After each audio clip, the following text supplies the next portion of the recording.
제무금의 첫 번째 에피소드는 슈르 아카데미의 여자 기숙사에서 시작되며 여학생들이 매우 시원한 복장으로 모여 신비로운 주제에 대해 토론하고 있다. 그들의 학교는 고대의 묘지 위에 세워졌다.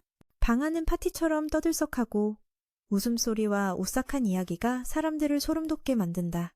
한 소녀는 길 잃은 영혼들이 학교 구내에 여전히 떠돌고 있다고 이야기한다. 어떤 남학생이 근처 묘지에서 유령을 보았다는 이야기에 소녀들은 침대 주위에 모여 얼굴이 하얗게 질린다. 이야기는 점점 더 스릴 넘치게 전개되며 신비로운 실종 사건들에 대한 세부사항이 추가된다. 소녀들은 가장 오싹한 이야기를 서로 나누려고 애쓰는 반면 일부는 고개를 흔들며 웃고 있었지만 복도에서 이상한 소리가 들리자 곧바로 소름이 돋는다. 이때 방에 들어온 것은 핑크색 머리의 아름답고 신비로운 소녀 제이 리쿠이다.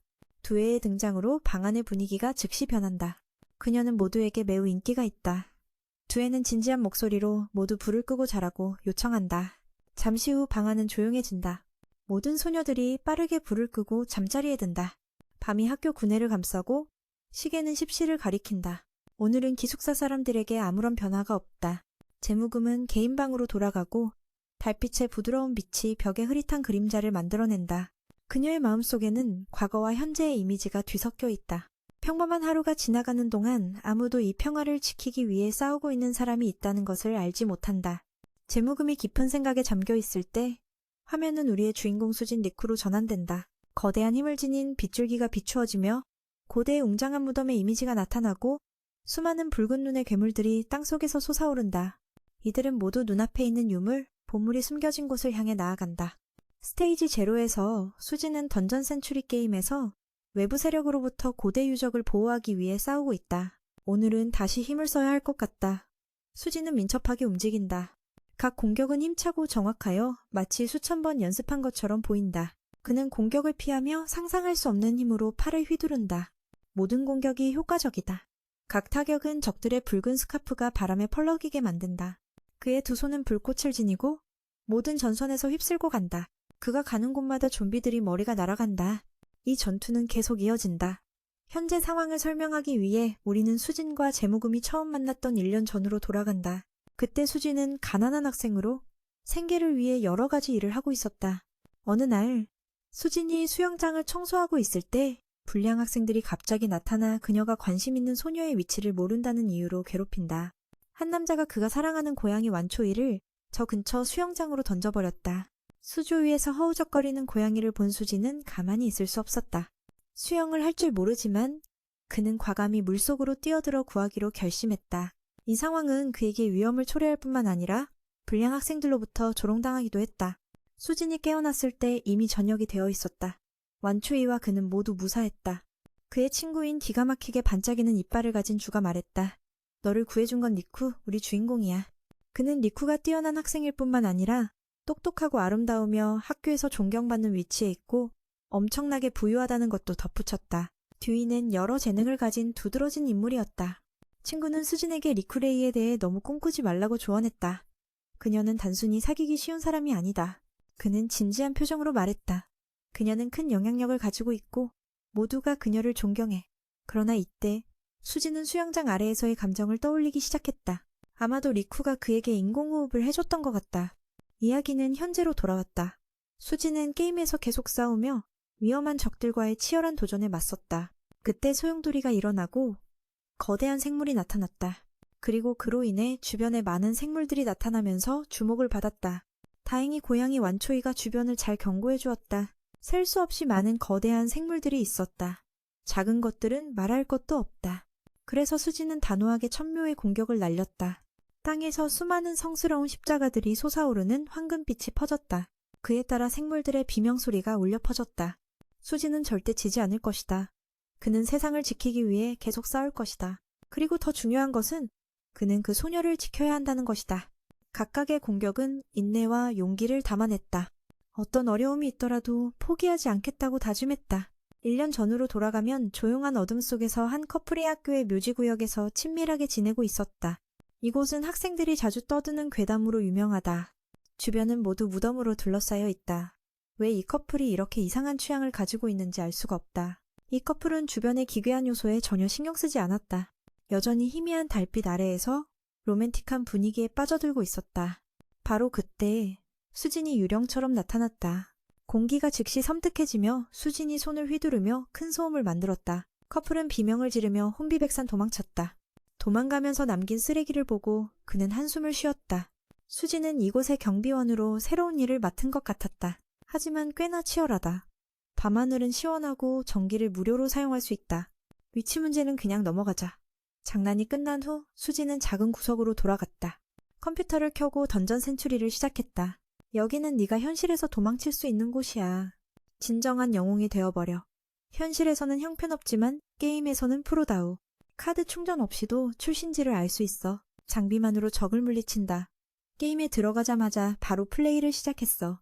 혈기가 왕성할 때 수지는 한 소녀의 비명을 들었다. 그래서 그는 영웅처럼 달려가서 미인을 구했다. 그 소녀는 잔인한 괴물에게 쫓기고 있었다.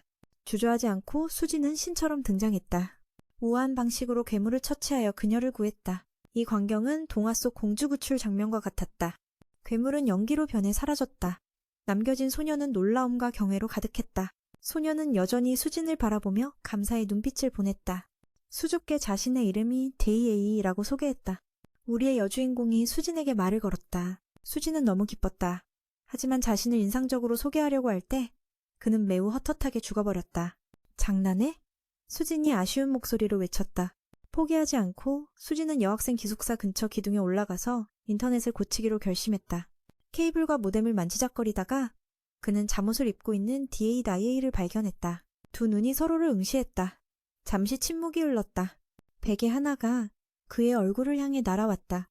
그 충격에 수지는 하늘로 날아갈 것 같았고 7749번 구르며 떨어졌다. DAI와 그녀의 친구는 수진을 엿보는 변태로 오해했다. 다음 날 수진은 유리창을 닦아서 돈을 벌기 시작했다. 어젯밤의 일을 투덜거리다가 그는 DA의 옛 목소리를 들었다. 그녀는 여전히 던전 센츄리를 열심히 하고 있었다. 닭보다 못하게 플레이하면서 수진의 컴퓨터 화면을 보며 그녀가 어제 자신이 구했던 소녀라는 것을 깨달았다. 그녀의 가족이 이 게임을 만든 회사라는 것을 알게 되었다. 그녀 자신도 이 게임을 매우 좋아했다. 엿듣고 있을 때 친구 잔수가 나타났다. 그는 수진에게 좋아하는 건 좋지만 DAA는 아이돌이라는 걸 잊지 마 라고 말했다. 남자애들이 숭배하는 존재야. 너는 하늘의 별을 사랑하는 것과 같아. 그 별보다 더 높아. 수지는 자신이 타오르지 않을 수 없음을 확신했다. 대답할 틈도 없이 친구는 어딘가로 사라졌다. 그 자취도 보이지 않았다. 밤이 되자 둘 사이에 권력 차이가 떠올랐다. 수지는 약간 허탈한 느낌이 들었다. 그러나 슬퍼할 틈도 없이 화면에 여주인공의 친구 요청이 나타났다. 수지는 너무 놀라서 입안에 물을 쏟아버렸다. 결국 수지는 수락했다. 그들은 함께 가상세계에서 전투를 시작했다. 두 사람은 점점 가까워졌다. 그들은 자주 대화를 나누었다. 모험 임무는 그들이 서로를 더 잘 이해하게 해줄 뿐만 아니라 잊지 못할 추억도 만들어준다. 두아는 똑똑할 뿐만 아니라 용감하기도 해. 수지는 그녀와 함께 있을 때 마치 완전히 다른 세계에 있는 것처럼 편안함을 느낀다. 어느 날 함께 임무를 수행하던 중 라이가 수진을 현실에서 만나자고 제안했다. 이 제안에 그는 당황했다. 수진은 자신의 특별함이 없다고 느껴서 두아를 실제로 대면하는 것이 두려웠다. 그는 단지 가난한 학생일 뿐 매일 아르바이트로 힘겹게 살아가고 있다. 수진과 라이가 서로 다른 두 세계에 살고 있는 것 같은 느낌이다. 그들의 사회적 위치는 하늘과 땅처럼 다르다. 내가 어떻게 그녀를 현실에서 만날 수 있을까? 수진은 걱정과 좌절감이 뒤엉킨 채 스스로 물었다. 수진이 망설이고 있을 때 던전 센츄리 게임 화면에 갑작스러운 공지사항이 나타났다. 이 공지에 그는 정신이 아득해지며 미친 듯이 외칠 뻔했다. 다음날 학교에 가는 길 그는 얼음 위를 미끄러지듯 걸어가며 다리는 푹신해졌다. 던전 센츄리는 단순한 게임이 아니라 그가 제이와 만나고 이야기하고 마음을 표현하는 곳이었다. 이제 게임이 종료된다니. 젠장 크레스에게 다가갈 방법이 없어졌다. 그는 마치 방향을 잃은 갇힌 물고기처럼 느꼈다. 세상이 무너지는 것 같았다. 수지는 제이와 함께 스킬을 스팸하고 퀘스트를 수행하며 놀았던 순간들을 계속 떠올렸다. 기억은 마치 슬로우 모션처럼 흐르고 생각할 때마다 그의 가슴이 누군가에게 찔린 듯 아팠다. 두아의 모습, 달콤한 미소와 날카로운 눈빛이 그의 머릿속에 선명하게 떠올랐다. 그는 정신을 차리기 위해 고개를 흔들었지만 두아의 모습이 더욱 선명하게 떠올라 마치 그가 바로 앞에 서서 비웃고 있는 것 같았다. 부유한 가문의 화려한 방에서 두아의 아버지 리쿠 유키가 그녀에게 신비로운 물건, 고풍스러운 비단에 쌓인 작은 상자를 건넸다. 그는 만일의 사태에 대비하라고 그 안의 지침을 따르라고 당부했다. 이 말을 듣고 라이의 얼굴이 창백해지며 불안해졌다. 안 좋은 일이란 대체 무엇일까? 왜 갑자기 아버지가 세상이 무너질 것처럼 말하지? 그 말이 그녀의 머릿속에서 계속 울려 퍼져 불안하게 만들었다. 딸이 긴장한 모습을 보자 아버지는 재빨리 안심시키려 했다. 그냥 예방 차원일 뿐이라고. 던전 센츄리는 이제 시험적인 역할을 끝냈다. 새로운 게임이 곧 시작될 것이다. 그것은 세상을 뒤흔들고 현실과 가상을 혼동하게 할 게임이 될 것이다. 그렇게 말한 후 그는 의자에 앉아 크게 웃으며 딸에게 사위 찾을 준비를 하라고 농담을 했다. 이는 두아를 얼굴이 붉어지게 했고 숨이 막힐 것 같았다. 그의 웃음소리는 방 전체에 울려 퍼져 귀찮을 정도였다. 그동안 수지는 호숫가에 멍하게 서서 마치 좀비처럼 영혼을 잃은 듯했다. 그는 계속 두아를 생각하고 있었다. 게임이 종료된다니 정말 재앙이다. 지금 물의 표면에는 오로지 그녀의 모습만이 반사되고 있었다.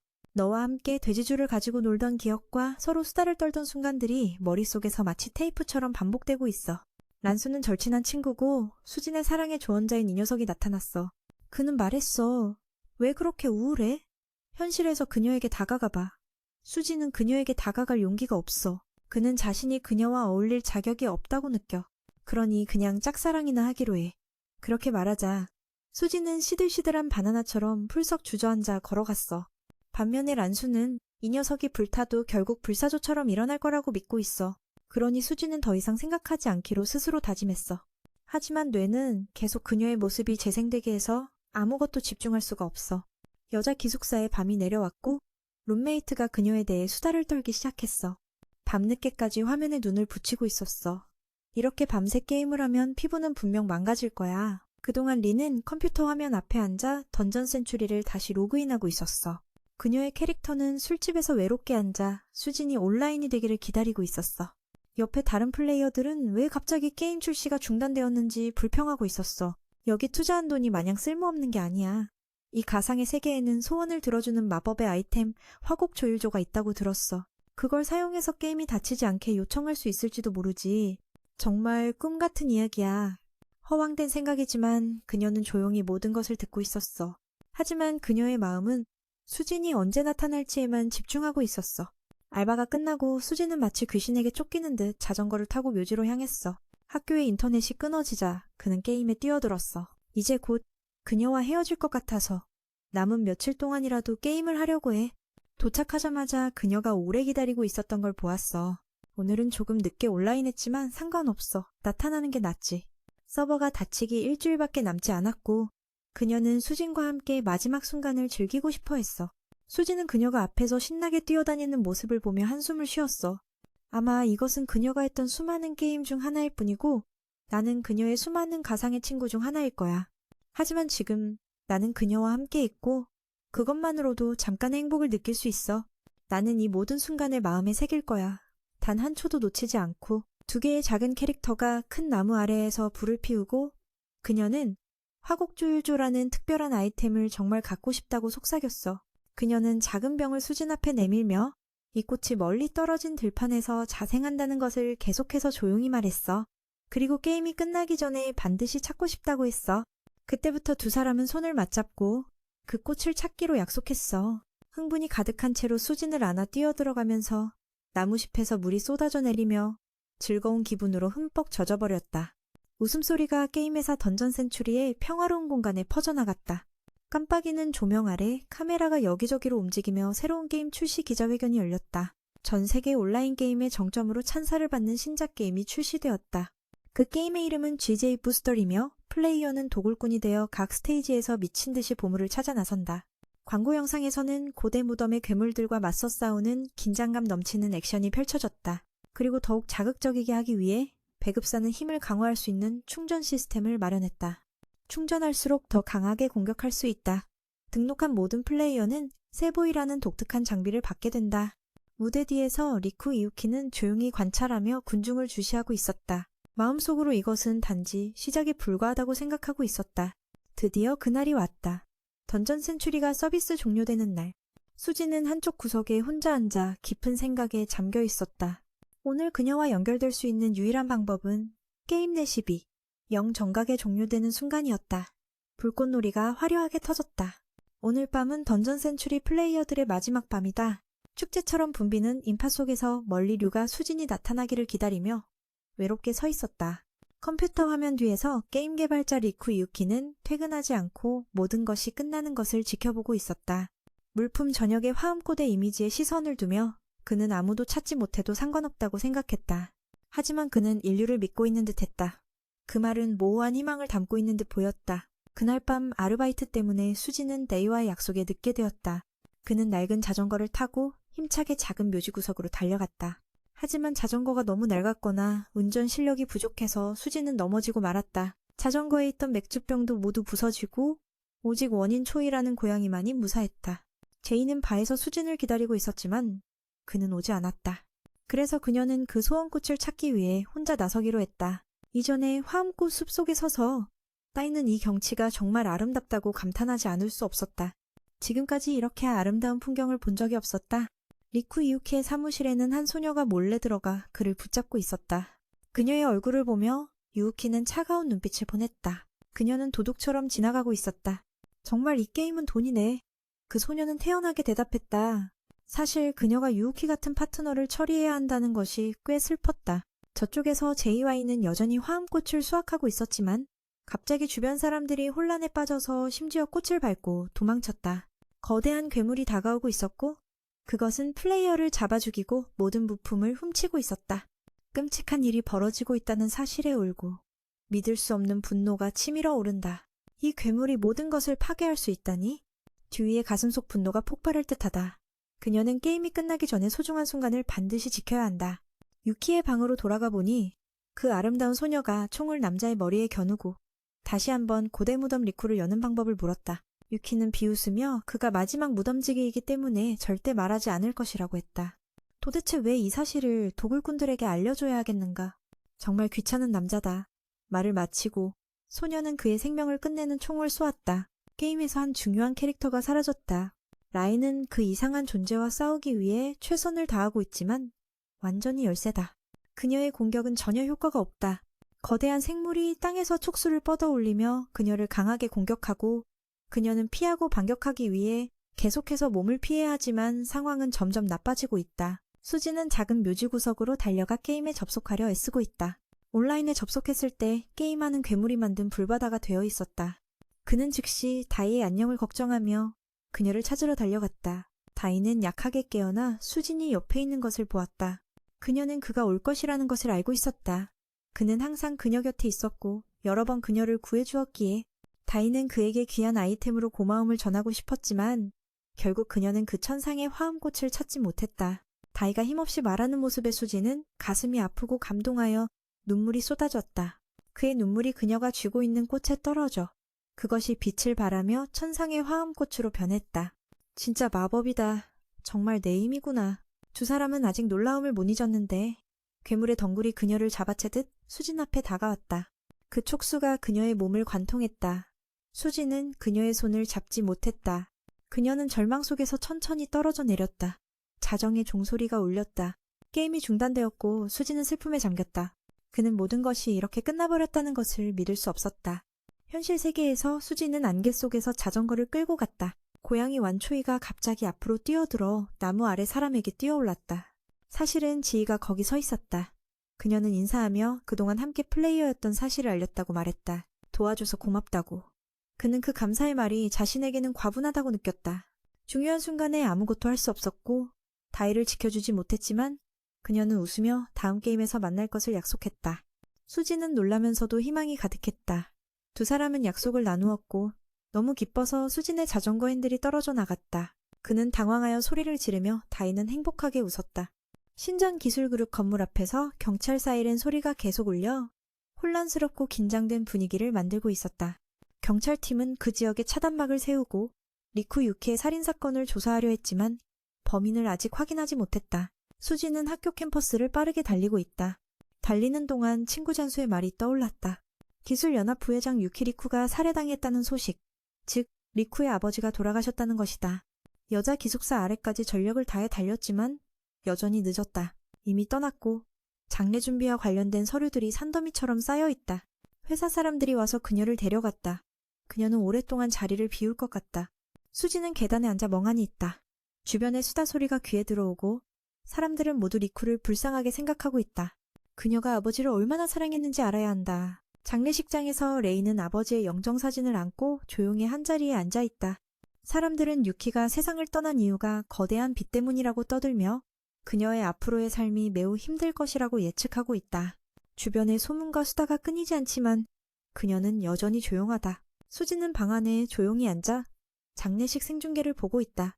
진행자의 목소리가 방 안에 울려 퍼진다. 리쿠 유키, 너는 게임을 창조하는데 평생을 바치고 사람들이 그것들을 즐길 수 있도록 열심히 일했다. 그들은 여전히 그를 이렇게 비극적으로 떠나보내게 될 것이라는 사실을 믿을 수 없다. 기술연합은 범인을 찾고 법적 절차를 통해 그들이 범죄에 대한 대가를 치르게 할 것이라고 밝혔다. 그들은 또한 유키의 마지막 게임인 자부 부스터가 대성공을 거두도록 모든 노력을 다하겠다고 약속했다. 리쿠 유키의 모습을 보고 수진의 기억 속 화면에 그는 어딘가에서 본 것 같은 이상한 이미지를 떠올렸다. 새로운 하루가 밝았다. 오늘 그녀는 수진에게 이야기할 약속이 있다. 그녀가 줄 것이 있다. 그렇게 말하며 천천히 비단 스카프를 풀어내며 상자와 손편지를 드러냈다. 수진은 어리동절하며 편지를 들고 읽었다. 유키는 그녀가 이 상자를 수진에게 직접 전달하도록 요청했다. 상자 안에는 CB가 들어있다. 그녀의 아버지가 새 게임을 위해 특별히 제작한 컨트롤러다. CB를 들고 수진은 놀라움을 금치 못했다. 왜 자신에게 주어진 것인지 이해할 수 없다. 생각하고 있던 중 갑자기 화면에서 빛이 발산됐다. 사용자 인식 시스템이 시작된다. 지문과 유전자 코드를 수집하고 빠르게 분석하며 수지는 최신 기술을 사용하고 있다는 느낌을 받았다. 정말 VIP처럼 느껴졌다. 사용자 인식 과정이 완료되자 시스템이 시작되었다. 두에도 놀라서 무슨 일이 일어나고 있는지 이해할 수 없다. 시비가 점차 시작되는 동안 두에는 수진에게 자신의 이야기를 털어놓았다. 사실 그녀는 유키의 친딸이 아니며 아주 어릴 때부터 입양된 것 같아 아무것도 기억하지 못한다.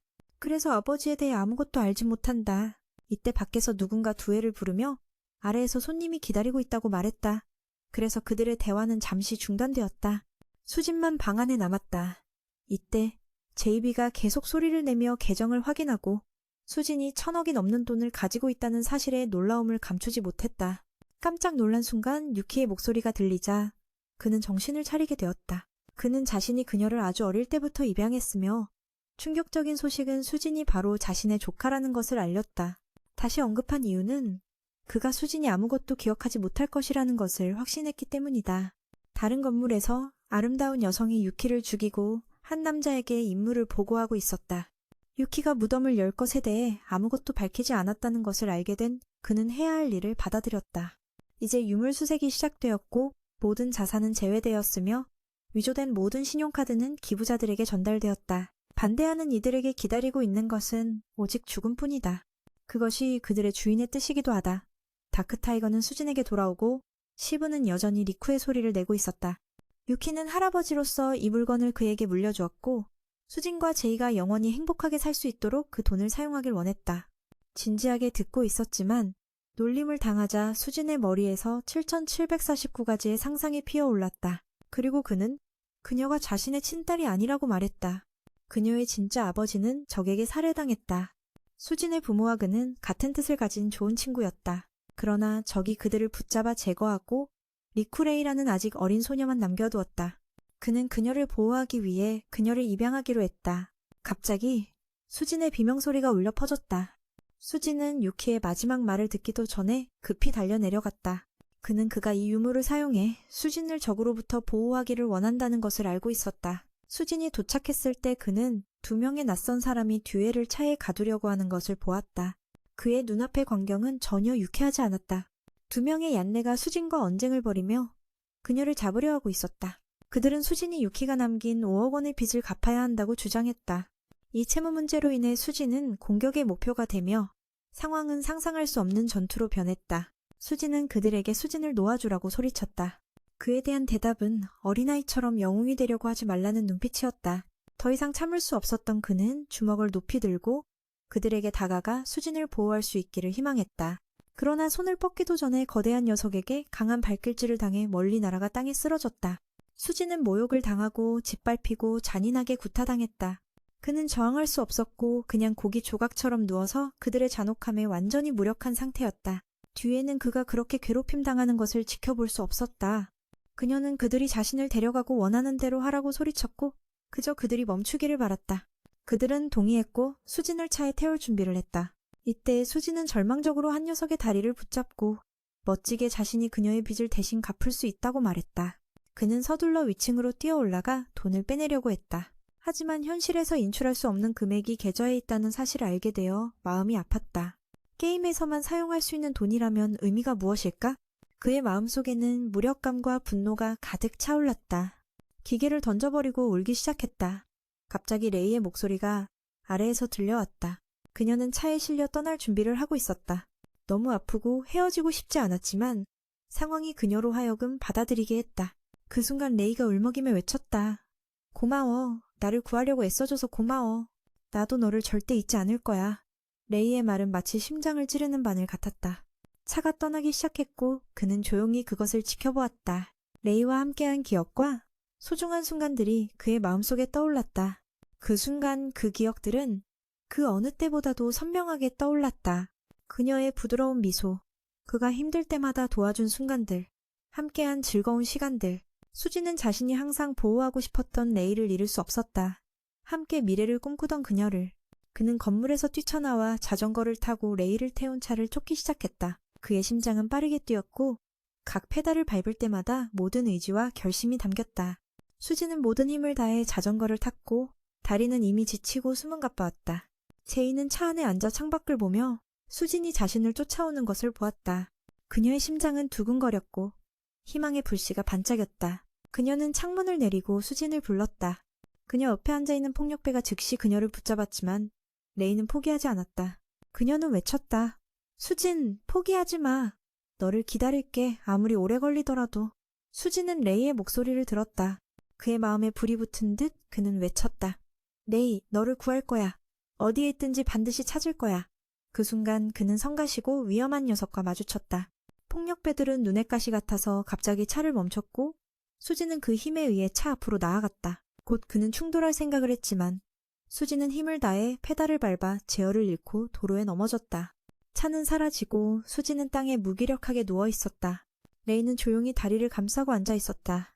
갑자기 이상한 빛이 나타나고 신비한 남자가 차 안에 나타났다. 그의 몸에서는 부드러운 빛이 나고 이상한 후드와 얼굴을 가린 천을 쓰고 있었다. 차 안에 갑자기 나타난 사람에 두 폭력배는 깜짝 놀라 도망쳤다. 수진이 뛰어왔을 때는 이미 전쟁터와 같았다. 차는 뒤집히고 두 폭력배는 땅에 쓰러져 있었고 실리콘은 레이를 안고 혼수 상태에 빠져 있었다.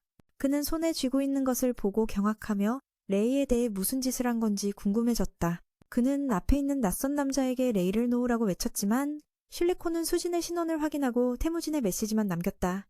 나는 GJ 부스터에서 너를 기다리고 있다. 그리고 그 후 그는 레이와 함께 사라졌다. 이 장면은 수진을 놀라게 했고 그는 어떻게 해야 할지 몰랐다. 실리콘이 사라지면서 자동차도 폭발하여 연기가 자욱한 혼란의 장면이 펼쳐졌다. 어두운 밤, 수진은 무겁고 불안한 마음으로 자신의 방으로 돌아왔다. 시비를 켜고 싶었지만 이유를 알 수 없어서 계속 켜지지 않았다. 기계를 바라보며 수진은 유키 씨가 했던 말을 곰곰이 생각했다. 그가 만든 GJ 부스터 도대체 무엇일까? 내 책임은 무엇일까? 그리고 가면을 쓴 그 남자는 레이를 어디로 데려갔지? 그는 그녀를 어디로 데려갔을까? 수진은 무력감을 느끼며 다음에 무엇을 해야 할지 몰랐다. 생각에 잠겨 있을 때 갑자기 12화면에서 푸른빛이 발산되며 가슴이 풍만하고 엉덩이가 둥글둥글한 소녀가 수진 앞에 나타났다. 그 소녀는 수진의 앞에서 봉긋한 가슴을 얹어 놓아 수진은 놀라면서도 부끄러웠다. 수진의 머리는 아무 생각도 나지 않았다. 이 소녀는 누구고 왜 여기 나타난 것일까? 입을 삐죽거리며 그녀는 자신을 트윈스타라고 소개하며 수진이 자신을 소환한 것에 불만을 표했다. 그녀는 자신이 주인이라고 말하며 이곳으로 불려왔음을 알렸다. 이 말에 수진은 당황하고 혼란스러웠다. 더 이상 생각할 새도 없이 한 줄기 빛이 나타나 수진을 GJ 부스터 게임 세계로 데려갔다. 옆에 있는 트윈스타를 보니 그녀는 의식을 잃고 뒤로 쓰러져 있으며 눈은 360도 회전하고 있었다. 하지만 수진은 여전히 궁금증을 참지 못했다. 주인이라고 부르지만 이 소녀는 도대체 누구일까? 너무 피곤해 보였는지 트윈스타의 봉긋한 가슴이 흔들리기 시작했고 그녀의 몸이 갑자기 둥글고 부드러운 두 마리의 영혼 짐승으로 변해 수지는 놀라서 두 개의 작은 덩어리를 쿡쿡 찔렀다. 아마도 이것이 그녀의 진짜 모습일 것이다. 놀고 있던 중 땅이 심하게 흔들리기 시작했다. 수지는 우연히 땅에서 거대한 괴물을 깨워버렸고 매우 놀랐다.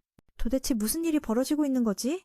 고대부터 전해 내려오는 전능한 여신이 이 세상을 창조했으니 그녀는 자신의 생명력을 사용해 여러 생명체를 창조했다.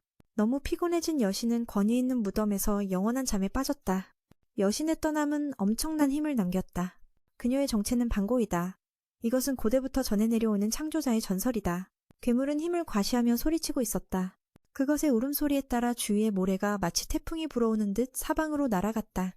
상황이 좋지 않음을 느낀 두 마리의 영혼 짐승은 트윈스타로 변해 수진의 가슴 앞에 날아왔다. 그들은 자신이 단순히 길잡이일 뿐이며 나머지는 수진에게 맡긴다고 말했다. 나에게 맡긴다는 건 무슨 뜻이야?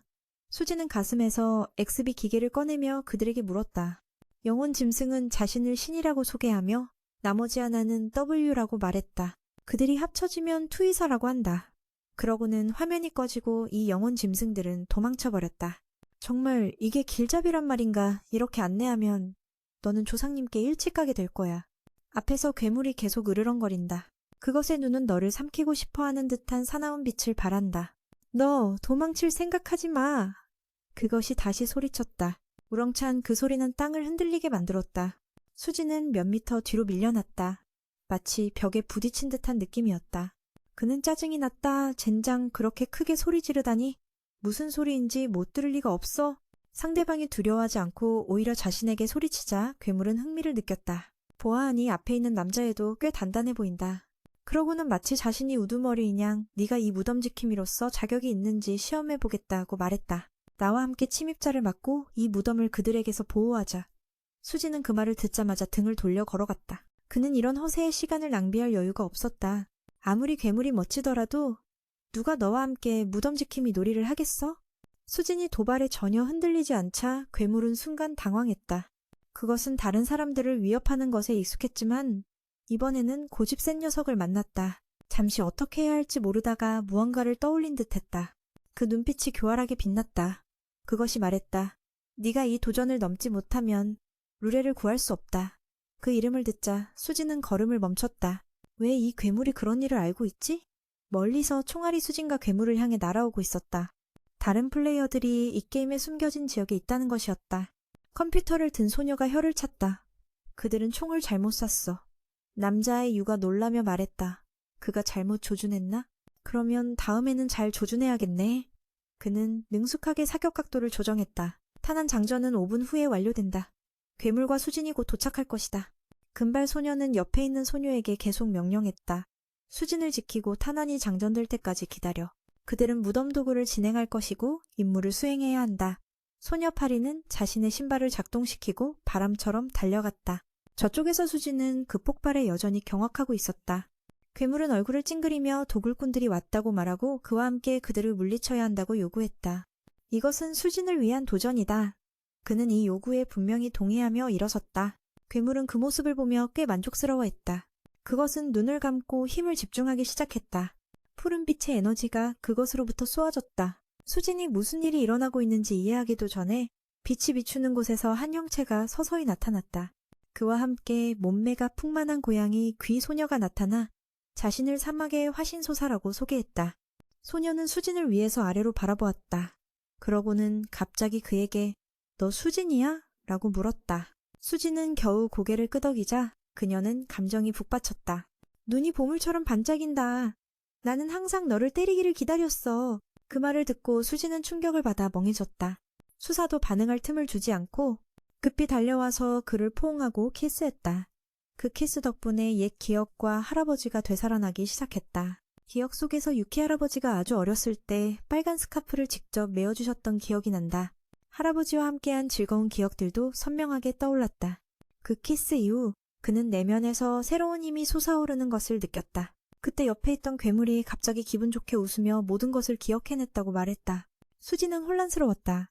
수사는 행복한 미소를 지으며 괴물을 주인이라 부르며 바라보았다. 그러자 괴물의 머릿속에 리쿠유키의 이미지가 떠올랐다. 이 바지는 뭐지? 수진의 현재 생각이다. 알라이 감옥에서 라오가 힘겹게 수진을 처음 만났던 때를 꿈꾸고 있다. 그때 자신이 그를 구해줬던 순간, 하지만 그것이 그녀를 깨우는 계기가 되었다. 멍하니 앞을 바라보고 있을 때 갑자기 한 목소리가 들렸다. 옆에 있던 소녀가 줄을 바라보더니 그녀에게 옷을 던지며 이제 정화할 때가 되었다고 말했다. 도굴꾼이 카드를 던졌다. 수백 마리의 지네가 그때부터 나왔다. 소녀의 명령에 따라 수진에게로 곧장 나아갔다. 그때 우리의 수진은 할아버지와 함께 매우 어리둥절해 있었다. 유키 할아버지는 이해하는 듯한 표정을 지으며 과거의 게임 디자인 천재였다고 말했다. 그리고 신비한 기술 기업의 부회장이기도 했다. 때로는 아름다운 소녀 리쿠 제이를 키운 아버지이기도 했다. 하지만 그의 진짜 정체는 리쿠의 할아버지였다. 수지는 붕붕붕. 폭죽이 그들 바로 옆에서 터지고 있었다. 그리고 소녀 파린이 곧 도착할 예정이다. 그녀의 손짓에 따라 폭발이 연이어 일어나 하늘을 붉게 만들었다. 그들은 열심히 싸우고 있었지만 부품이 방전되었다. 그래서 꼬마는 속상해했다. 다행히 언니의 리치들이 따라왔다. 그래서 마음 놓고 타고 나라가 수진을 지키는 사람들을 처치할 수 있었다. 그때 리쿠 유키는 여전히 수진에게 계속 설명하고 있었다. 현재 그의 모습은 저장된 데이터의 일부이다. 실제 사람이 사라지기 전에 게임에 로그인했을 때의 모습이다. 그리고 다시 돌아서 웃으면서 수진에게 계속 부르라고 했다. 죽을 것 같은 바지를 입고 있는데 엉덩이 쳐들고 도망칠 시간도 없다. 나머지 두 도굴꾼들은 정말 한가하게 지내고 있었다. 꼬마를 일을 시키고 자신들은 놀고 있었다. 불길이 하늘을 뒤덮고 있었다. 두 아이는 더 행복해졌다. 도굴꾼이 보물을 얻는 모습을 상상하기 시작했다. 그리고 다양한 방법으로 즐길 생각을 했다. 뭐든지 다 할 수 있을 것 같았다. 수지는 은신 레벨에 맞춰 특별히 만들어진 조종실로 안내되었다. 34레벨의 유키 수호자는 정말 멋졌다. 파리는 하늘에서 자신의 부품이 다시 충전된 것을 보았다. 그렇게 아기가 다시 한번 높은 결심을 다졌다. 괴물에게 강하게 한 방을 날린다. 이제는 시체만 남았다. 그것이 두동강 나가는 것을 보았다. 보물은 보이지 않고 땅에서 거대한 로봇이 솟아올랐다. 하늘의 지네가 로봇의 몸에 지속적으로 공격을 퍼붓고 있다. 무수한 폭발을 일으킨다. 파리는 눈앞에 있는 것과 비슷한 것을 보고 있다. 분명히 그들이 다 드러났는데 말이다. 하지만 상관없어. 계속 그들에게 공격하자. 힘을 얻기 위해 돈을 충전한 것뿐이니까. 그저 죽이는 놈들이 힘을 발휘하게 하려고 하는 것뿐이다. 수지는 지네의 공격을 막아내기 위해 힘겹게 싸우고 있다. 유키 씨의 말에 따르면 이제 그들은 이 혼란을 어떻게 정리해야 할까? 멀리서 금발의 도굴꾼이 탄환을 장전하고 있다. 로봇을 겨냥해 발사했다. 게임 충전의 냄새가 진하게 나는 탄환이다. 폭풍처럼 돌진하며 그것이 로봇의 다리를 직접 파괴했다. 상황이 혼란스러워졌다. 이렇게 긴급한 상황에서 말이다. 수지는 뭔가를 찾기 위해 집중하고 있다. 마침내 찾았다. 지하에 있는 무기를 보관한 곳이다. 그리고 수지는 즉시 소사에게 조준하라고 요구했다. 무덤을 파괴하려는 가짜 도굴꾼에 맞서기 위해서다. 신성한 힘을 얻으려는 욕심으로 말이다. 그들은 무덤을 지켜야 한다. 그 안에 깊이 있는 힘의 원천을 보호해야 한다. 그것이 바로 묘지 지킴이의 임무다. 목표가 정해졌다. 저 멀리 있는 두 도굴꾼을 처치해야 한다. 탄환이 날아간다. 그들이 아직 생각할 겨를도 없이. 그러나 수진에게 불운하게도 그들은 이미 탄환을 준비해 두었다. 반사판을 맞아 다시 튕겨 돌아왔다. 도굴꾼인 그녀는 그들이 묘지지킴이의 도구를 가지고 있을 줄은 몰랐다. 반사판이 부서졌다. 그러고는 웃음을 터뜨렸다. 손에 들고 있는 카드를 들어올렸다. 수진 일행에게 이 일에 끼어들면 안 되는 교훈을 주기 위해서다. 그녀는 최면을 거는 잠자리 카드로 공격했다. 소사가 그녀에게 잠자리를 겨냥해 사격하라고 명령했다. 탄환이 하나씩 날아가고 있다. 마치 탄환을 쏟아내는 것처럼 단 하나의 탄환만 남았다. 수지는 급히 소사를 막아섰고 두 마리의 트윈스타도 도움을 주기 위해 급히 날아왔다.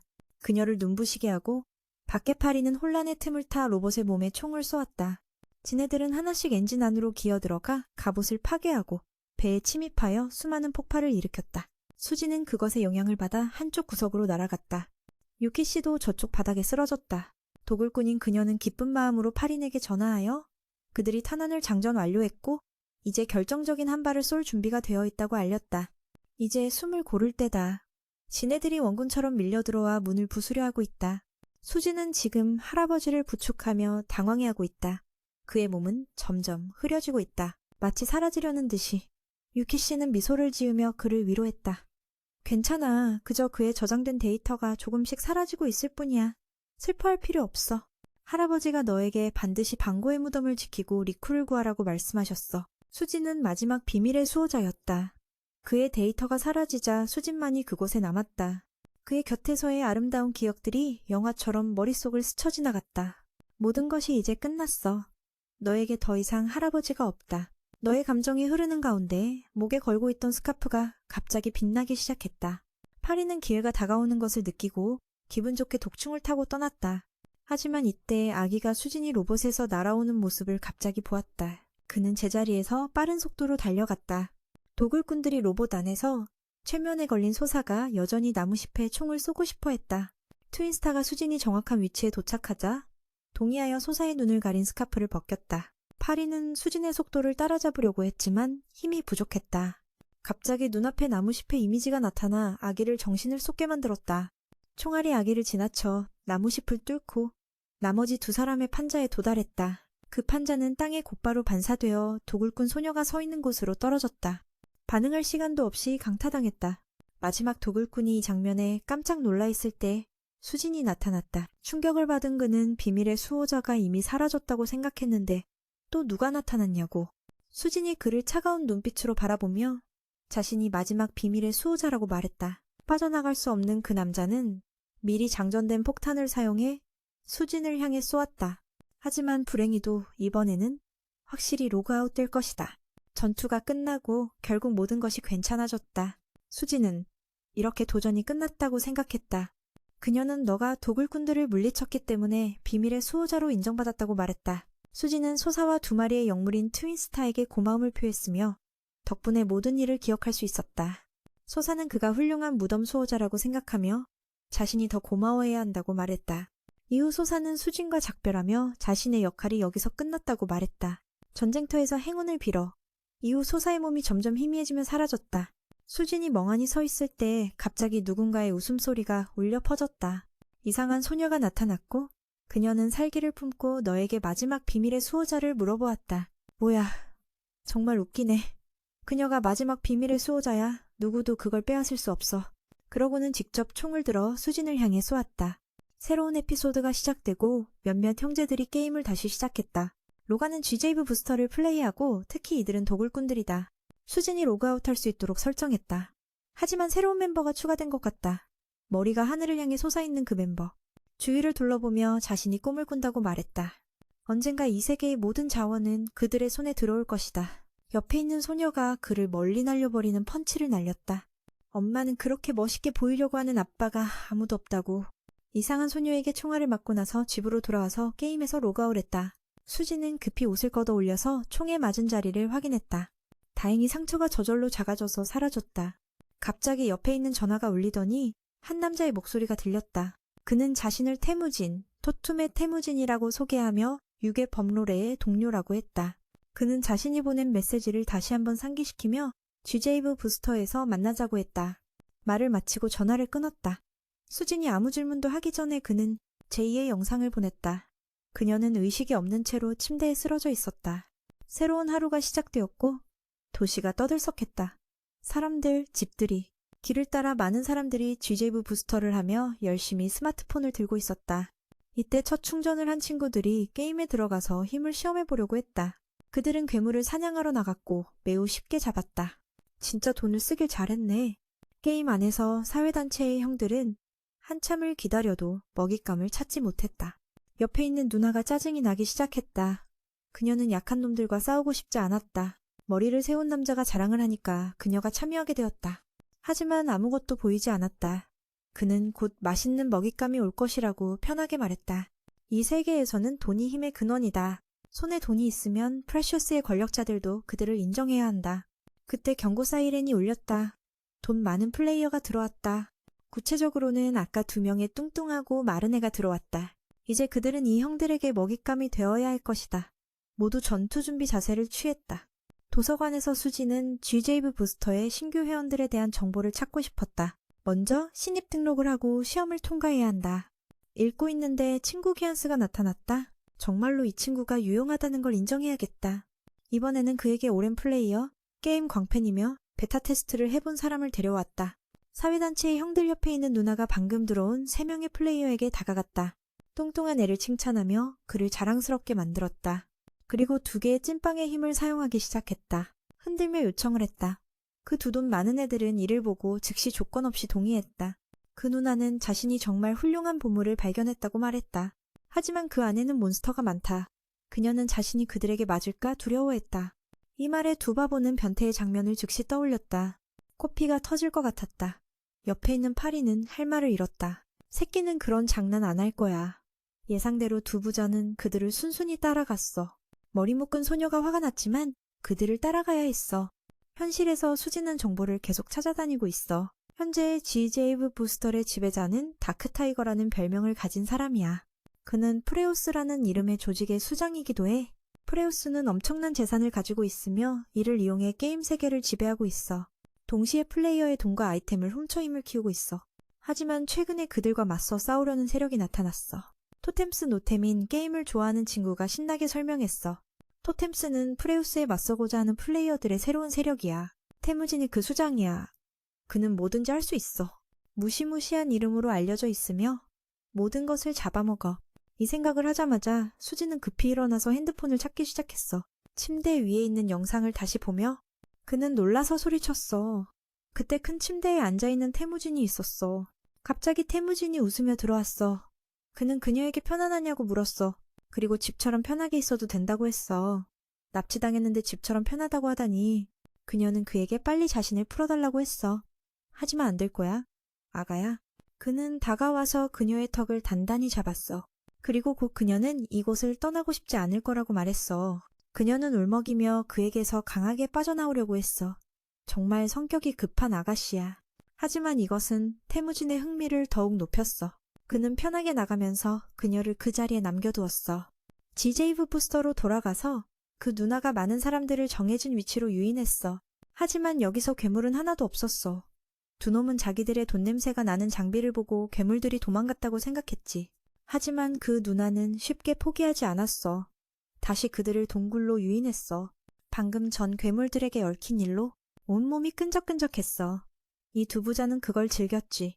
하지만 함께 있던 소녀를 잊지 않았어. 파린이 그들이 300만을 훔쳤다고 덧붙였어. 그래서 세 사람은 아랑곳하지 않고 바로 달려갔어. 거의 도착할 무렵 땅에서 힘이 발생했어. 형제 조직의 힘으로 만들어진 금빛, 우리들이 아이들을 가두었어. 이때 머리 세운 남자가 다시 나타났어. 멋있어 보이려고 하는 노래를 불렀어. 사람들은 나를 이렇게 부른다. 골든 루즈루? 이 장면에 파린자매는 토할 것 같아. 학원 기숙사 여자방의 리쿠라이. 여전히 아무도 그녀가 어디에 있는지 모르고 있어. 제이의 룸메이트가 수진에게 그녀가 도대체 어디에 갔는지 조용히 물었어. 수진이 지금 라이의 위치를 알았다면 즉시 그녀를 구하러 갔을 거야. 게임 안에서 형제 조직이 금발 머리의 돈을 성공적으로 훔친 후 축배를 들고 있었어. 성격이 변태인 그 녀석의 형이 금을 훔치는 성전환자라는 건 정말 잘 어울리네. 변태가 말하길 너희들 덕분에 오늘 이 100만을 벌었어. 역시 새로 시작한 애들이 돈을 많이 가져오는 게 최선의 방법이구나. 공범인 누나가 그에게 공공장소에서 큰소리치지 말라고 주의를 주었다. 하지만 이 팀장의 뇌는 어떻게 이해할 수 있을지 모르겠다. 파리는 옆에 한 아저씨가 우울하게 머리를 책상에 숙이고 있는 것을 주목했다. 조금 이상하다. 그래서 금발이 상황을 물어보러 가기로 했다. 현실의 어두운 구석에서 리치스트의 하인이 태무진에게 어떤 물건을 바쳤다. 이걸로 프루스에게 그들이 얼마나 예측할 수 없는지 보여줄 거야. 키리코가 불만을 표출하며 말했다. 정말 그녀는 리쿠 유키를 죽이려는 거야? 원래 리쿠 레이는 더 이상 가치가 없었다. 왜 그녀가 이걸 사용하게 했던 걸까? 태무진은 시코를 흘깃보며 이 애가 아직 줄의 가치나 그녀의 의미를 잘 모르고 있겠구나 생각했다. 게임 내 술집으로 돌아가서 그 아저씨는 제너 그룹이 전멸했다고 말했다. 이제 이 녀석들이 충격받을 차례다. 제너가 프루스의 핵심 팀이 아니었나? 우울한 아저씨는 그 팀의 팀장이다. 어딘가에서 미친 여성 한 명이 나타나 그들의 모든 물건을 빼앗아갔다. 그래서 모두가 당황해했다. 변태형은 이 소식에 충격을 받고 계속해서 처치하라고 주장했다.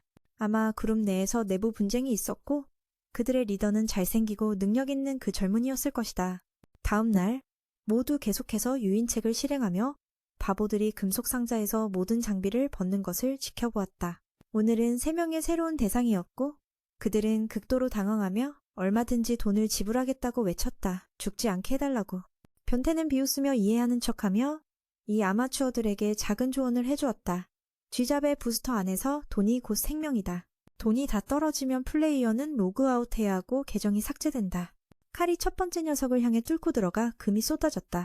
변태의 계정은 조금 더 높아져 5천만 원을 기록하며 신흥부자가 되었다. 장비를 모두 빼앗긴 형은 그래서 로그아웃하게 되었다. 게임을 떠났다. 다음 대상을 처리할 준비를 하고 있을 때 총성이 울려 퍼졌고 총알이 금속 상자를 직접 부숴버렸다.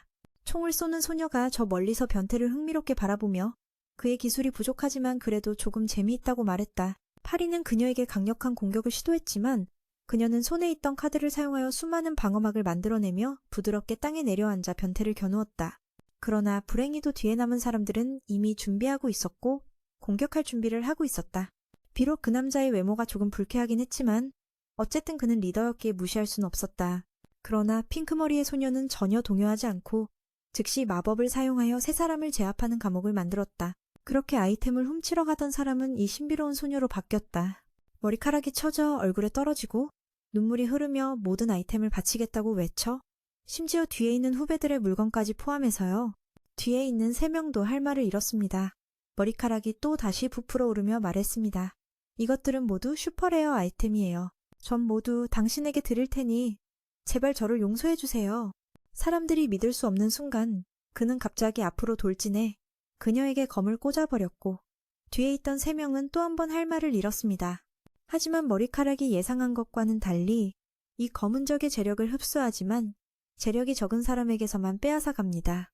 불행히도 이 형은 5천만 원이 있었지만 눈앞에 그녀는 게임에서 돈이 가장 많은 5명 중 1명으로 그 금액은 수십억에 달합니다. 머리카락은 아프고 무너져 내리며 여전히 그를 용서하지 않고 끝까지 버티며 동료들이 머리 위에 매달린 큰 금괴를 받도록 강요했습니다.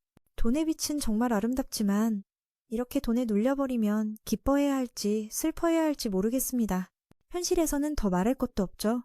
수지는 확고한 눈빛으로 휴대폰 화면을 바라보았습니다. 트윈스타가 나타나 그가 모든 준비를 마쳤는지 확인했습니다. 수지는 고개를 끄덕였습니다. 그는 가야 할 곳을 알고 있었습니다. 그러고는 빛의 기운으로 GJ 부스터로 들어갔습니다. 운 좋게도 파리는 보호막이 있어서 아직 탈출하지 못했습니다. 그들은 즉시 머리카락형을 찾으러 갔습니다. 아름다운 누나만이 남아 위에 배를 올려다보며 그들에게 아픈 한 방을 준 소녀의 정체를 물었습니다. 그녀는 자신을 콜렉터라고 소개하며 도굴꾼들을 죽이기 위해 존재하는 여성이라고 했습니다. 그들은 그렇게 말하며 느긋하게 웃으면서 떠났습니다. 다행히도 운이 없던 머리카락 형들은 돈을 다 날리고 게임에서 탈락하고 있었습니다. 이야기의 흐름은 1년 전 타케시라는 소년의 기억으로 돌아갔습니다. 타케시와 누나 미카는 집 앞에서 비를 피하고 있었습니다.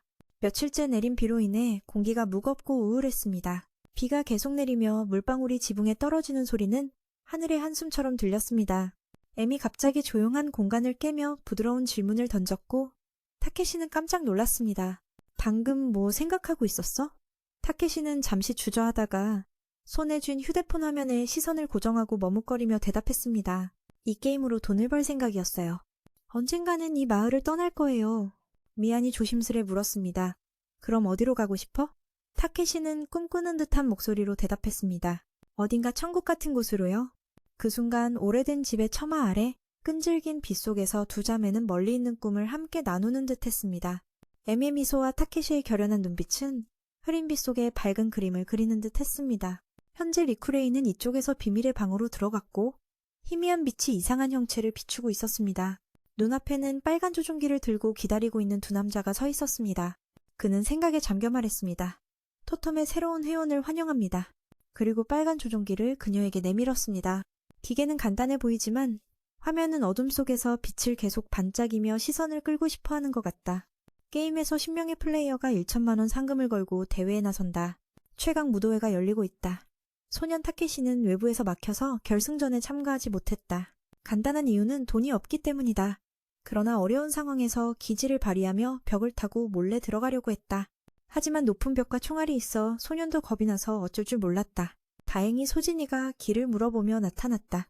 그는 트윈스타에게 자유롭게 하늘을 날아보라며 소년에게 도움을 주었다. 그래서 그는 함께 가기로 했다. 그저 티엔스타는 짐을 들고 힘들어할 뿐이었다. 그 후 소진이가 자신의 이름을 소년에게 소개했다. 그는 자신이 타켓이라고 말하며 오늘 소진이가 여기 온 이유는 로롱 조직자를 만나기 위해 이 방법으로 들어왔다고 했다. 누가 조직자를 만나려고 입장료를 내겠는가. 돈이 많지만 그는 돈을 아까워했다. 그러다가 타케시에게 대회 보러 왔냐고 물었지만 그는 그렇지 않다고 했다. 이 소녀는 대회에 참가하려고 왔지만 위에서 분위기를 살펴보려 하고 있었다. 그때 트윈스타는 관중석에서 로롱의 모습을 보았다. 그곳으로 가려 했지만 소진이가 막았다. 결승전이 공식적으로 시작되었다. 이 경기에는 2명의 플레이어가 참가한다. 한 명은 최고의 도박꾼으로 바로 금발의 육아 형제단에서 얼음을 사용하는 사람이다. 다른 한 명은 지구에서 가장 강하다고 자칭하는 폭풍 전사 만비킹이다. 자매파리는 또 한 번 말을 잃었다. 가장 강한 자가 인류와 싸운다고? 둘 다 같은 수준의 바보 같은 자부심을 가진 것 같군. 1천만 원의 상금은 승자에게 주어진다. 함께 주어지는 것은 얼음과 눈의 배지이다. 전투가 시작된다. 양쪽이 격렬하게 싸운다. 철모를 쓴 놈은 꽤 거칠게 플레이하는 것 같다. 유는 앞에 있는 철모를 쓴 놈을 보고 비웃었다. 이렇게 싸우면 뇌가 없는 녀석들이 스스로 죽음을 자초할 것이다. 머릿속에 얼음으로 앞에 있는 놈을 고정시키는 계획이 떠올랐다. 소진이는 금발의 행동을 보며 뭔가 일어날 것 같다는 느낌을 받았다. 그래서 티엔스타가 타케시에게 물었다. 너는 누가 이길 것 같냐? 소녀는 천천히 아무도 아니라고 말했다. 1천만 원을 타는 것은 자신이라고 했다. 손에 쥔 책에서 힘이 발산되어 트윈스타가 흔들리기 시작했다. 두 사람 모두 떨어져 나가고 금발은 곧 이길 것이라고 생각했으나 하늘에서 소진이가 떨어져 이 끔찍한 일로 인해 너무 억울하게 죽게 되었다. 타케시는 거대한 갑옷을 입은 놈을 바라보며 일어섰다. 이번 경기는 그와 싸우는 것이 정말 규칙에 따라 이루어질 것이다. 침입자가 참가자 중 한 명을 물리치면 그 사람은 결투에 참여할 권리가 있다. 즉, 소진이와 타케시가 전투에 들어간 것이다. 그 소녀는 수진에게 이 일을 끌어들인 것에 대해 사과하고 싶어 돌아섰지만 누나의 병을 치료하기 위해 1,000만 원을 반드시 마련해야 한다고 결심했다. 어릴 적부터 두 자매는 끈끈하게 붙어 있었다. 그때 그들은 낡은 게임기 하나밖에 없었지만 타케시는 그 게임으로 돈을 벌 수 있다고 누나에게 신나게 자랑했다. 미카는 웃으며 돈을 벌고 싶다면 우선 이겨야 한다고 말했다. 누나는 그런 말을 들었다. 타케시는 얼굴이 팽팽하게 긴장했다. 반드시 이기겠다고 확신했지만 인생은 그렇게 만만하지 않았다. 게임에서 괴물을 만날 때마다 타케시는 긴장해서 오도 가도 못했다. 미카는 그를 보호해 주어야 했다. 나란히 앉아 게임을 하며 미카는 타케시를 놀리는 것을 좋아했다. 왜 매번 도망가냐고 묻자 타케시는 얼굴이 빨개져서 쩔쩔맸다. 성기사의 일기를 손에 쥐고 있다고 강하게 주장하며 싸우지 않고도 강해질 수 있다고 말했다. 미카는 동생이 무슨 소리를 하는지 이해하지 못했다. 이를 증명하기 위해 타케시는 책을 들어 미칸의 사진을 빠르게 찍었다. 매일 누나의 사진을 그 책에 넣으면 조금씩 강해질 것이라고 설명했다. 미카는 웃음을 터뜨렸다. 사실 그래서 매일 몰래 누나의 사진을 찍었던 것이었다. 타케시는 얼굴이 빨개져서 말문이 막혔다. 미카는 더 이상 놀리지 않겠다며 타케시에게 책을 보여달라고 했다. 그녀가 책을 펼치자 각 사진을 보며 타케시가 자신에게 화가 나냐고 궁금해했다. 미카는 미소를 지으며 화가 나지 않았다고 농담했다. 왜냐하면 이 모든 사진들은 두 자매의 소중한 추억이기 때문이다. 그리고 타케시는 그녀에게 가장 가치 있는 동료이다. 그들은 함께 사진을 한 장 더 찍었다. 즐거운 추억의 컬렉션에 추가했다. 하지만 행복한 날은 오래가지 못했다. 미카는 중병에 걸려 더 좋은 병원에서 치료받아야 했고 치료비는 타케시가 상상한 것보다 훨씬 더 비쌌다. 하지만 타케시는 반드시 돈을 벌어야 했다. 미칸이 아프게 되자 그는 더 강해져야 한다는 것을 알았다. 자신을 위해서만이 아니라 누나를 위해서도. 그래서 타케시는 반드시 1,000만 원을 마련해야 했다. 그때 높은 단상에서 심사가가 법칙을 발표하기 시작했다. 어떤 처벌이든 관계없이 침입자의 능력은 절반으로 줄어든다는 법칙이 있었다. 그럼에도 불구하고 타케시는 굳건히 앞으로 나아갔다. 공격을 사용할 때마다 책 속의 추억이 하나씩 사라졌다. 하지만 타케시는 개의치 않았다. 누나를 구할 수 있다면. 그러나 수진이 재빠르게 타케시를 잡아당겼다. 그렇게 해서 망치가 하늘로 날아올랐다. 그리고 불행한 타케시의 머리에 떨어져 그의 고통을 가중시켰다. 수진은 태연히 다가가서 타케시 옆에 노트를 집어들었다. 적의 주의를 분산시키기 위해서였다. 하지만 트윈스타는 바이킹에게 칭찬을 아끼지 않았다. 사실 지금 그녀는 이 남자가 너무 멍청하다고 생각하고 있었다. 칭찬이 몇 마디 나오자마자 마치 꼬리를 흔들고 싶어 하는 것 같았다. 수지는 사진이 없는 책을 들어 타케시에게 보여주었다. 그 아이를 막은 이유는 타케시가 두 사람의 추억을 이용하는 걸 원하지 않아서였다. 수지는 그 아이의 누나가 이 사실을 알면 절대 기쁘지 않을 거라고 생각했다. 타케시는 눈물을 흘리기 시작했다. 그는 그런 사실을 알고 있었지만 이 상황에서 애매병을 고칠 방법이 없었다. 그는 그 아름다운 추억이 사라지는 것을 원하지 않았다. 하지만 더 좋은 선택은 없었다. 트윈스타는 그 장면을 보고 마음을 참지 못했다. 갑자기 눈물이 고여서 울음을 터뜨렸다. 수지는 미소를 지으며 타케시에게 노트를 건넸다. 그는 그 아이를 대신해 전투에 나설 것이다. 하지만 인생은 결코 계획대로 흘러가지 않는다. 최선을 다했지만 수지는 여전히 미숙했다. 경험이 부족했다. 그는 바이킹에게 얼어붙어 움직일 수 없었다. 트윈스타는 밖에서 고개를 흔들며 정말 쓸모없다고 생각했다. 하지만 수진이 바이킹에게 부서질 것 같자 트윈스타는 참을 수 없었다. 한 여전사처럼 나타나 결정적인 타격을 막았고 주최 측에서 확인해보니 비킹이라는 이름의 데이터는 존재하지 않았다. 죽음을 두려워하지 않고 우리 링린을 계속 괴롭혔다. 그가 그녀의 진짜 모습을 보게 된다면 더 이상 웃을 수 없을 것이다. 그렇게 말하자 몸에서 빛이 나더니 그녀는 변신했지만 약간의 기술적 오류가 있어 두 개의 동그란 귀여운 영혼 짐승으로 변했다. 이를 본 비킹은 기뻐하며 주저없이 두 개의 만두를 잡고 변태스럽게 만지고 만졌다. 타케시는 더 이상 참을 수 없어 즉시 두 개의 만두를 빼앗았다. 그는 남자는 여자를 보호해야 하며 절대 싸움을 포기하지 않겠다고 힘차게 말했다. 그동안 항상 언니가 동생을 보호해 주었으니 이제는 그가 언니를 지켜야 했다. 비킹의 공격이 타케시의 등에 계속해서 관통하며 잔인하게 고통을 주었다. 영혼 짐승은 회복한 후 타케시에게 감사하며 다시 사람으로 변했다. 주최 측은 그가 자유롭게 형태를 바꿀 수 있으며 플레이어 기록에 남지 않는다는 사실을 깨달았다. 이 소녀는 고급 영혼 짐승의 수인으로 수진을 보며 감탄했다. 세상에 이런 젊은 신입이 영혼 짐승을 조종할 수 있는 사람이 어디 있을까?